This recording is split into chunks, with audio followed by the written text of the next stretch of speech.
Saving $100,000 by age 30 seems to be the hottest topic on the internet lately. However, I started my first job at the age of 25 years old as a broke college student, just earning $40,000 a year before expenses. So how is it possible to even save $100,000 in just 5 years? If you don't put in the effort to learn how to create more income sources and earn more money, then you'll likely just be stuck in your job and not be able to live your dream life or being able to travel the world and have beautiful experiences. I earned over $100,000 last year, so these are all the lessons that I've learned to ensure that I will make $100,000 again in 2025. Hopefully by the end of this video, you'll be able to create more sources of income, earn more money, and be that much closer to elusive financial freedom. So the first lesson to really help me hit the $100,000, the fastest of them all, is income explosion.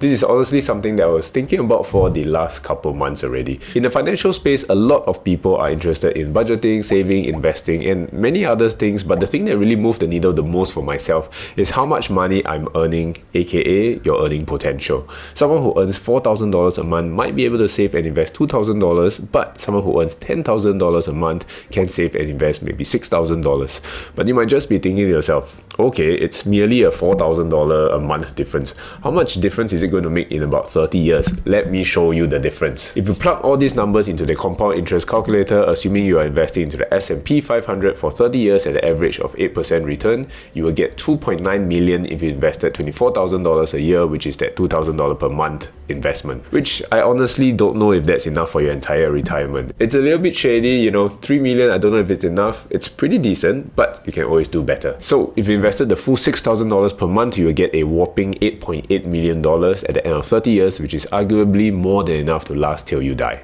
So how is this helpful for mortals like you and I? If you hold a full-time job like me, you will very likely be looking to climb the corporate ladder to earn more money. What are some of these ways that you can possibly do it? In my case, I stayed in my company to work for more than 3 years, climbing from a salary of less than $1,000 a month all the way to around $10,000 to $11,000 right now. I focused all my efforts initially on learning as much as I could about the job, practicing the skills tirelessly, and spending a lot of time outside of work to read up and improve my knowledge. I cannot stress how much time I spend outside work, reading about work, doing so much work, and practicing my skills, and making sure that I got better and better at my job and become more proficient at it. Of course, with all that effort and also a little bit of talent, a little bit of luck, I think I was able to hit certain milestones at work and was given promotions that helped me to increase my pay eventually. A friend also once told me that he wanted to get a promotion at work, so he went up to his boss or manager and started to craft a plan out with him to work out what are the exact steps that he needed to take in order to qualify for the next promotion. All you need to do to hit $100,000 a year would be $8,333 a month, so that would be your aim to hit it as close to that number as possible. You want to be able to hit a big chunk of this $8,000 with your full-time job, then you can supplement it with other things later on in this video that we'll talk about. So these steps might just be what you need to increase your income. If all else fails, instead of bitching all day, you can always leave for another company that can potentially offer you a better salary and perhaps make your life a little bit more fun and exciting as well. However, once you earn that money, then you'll need to know what to do with all that money, which very nicely brings us to lesson number 2, which is money management. How do you keep the money that comes in every single month and put it to better use? Arguably, I think in the last few years, personal finance has been booming in the investing and crypto markets. Gary Vee, my favorite businessman, always says people are all super interested to talk about the latest thing that can give 1,000 times returns, but nobody talks about saving money anymore. Even though I feel that earning more money is a very important way to increase your income, it's also about how much money that you can keep. Because the same person that earns that $10,000 a month, if he spends $10,000 a month, he'll live paycheck to paycheck and have no money left over to save and invest. So how exactly do you keep track of your money? I've been doing this for the last few years, and I've even recently developed a digital product, which is a budgeting spreadsheet that you guys can find down below in the description box if you are interested. I usually use the wallet app to note down any transactions of the day, and it helps me compile into the various categories like food and drinks, transport, taxes, and stuff like that. I then spend only 10 to 15 minutes every single month putting that into the budgeting spreadsheet, and it shows me exactly how much money I'm spending and on what category. As you can see here, the necessities stay fairly similar, but the things that change are the variable expenses. This helps me see exactly what I'm overspending on and by how much. Let's say for example, I spent an extra $500 on a script writing course last month in November. I know that this is a one-time purchase and is considered an investment to better my YouTube channel, and I'm totally fine with it. I wouldn't panic, neither would I be worried, because it is not an impulse buy.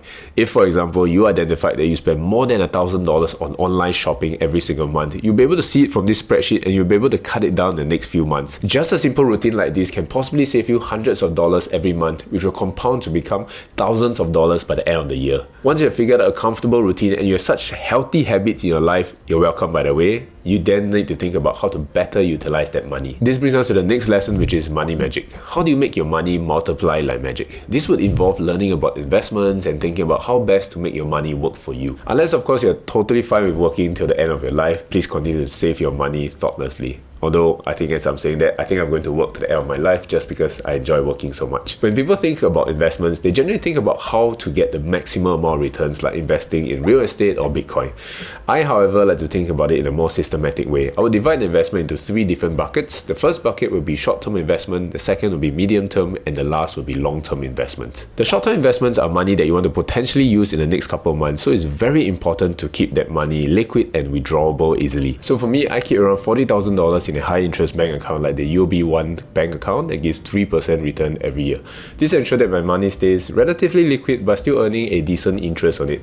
It's never going to be the highest returns, but the trade-off is that I can utilize that money at any point in time.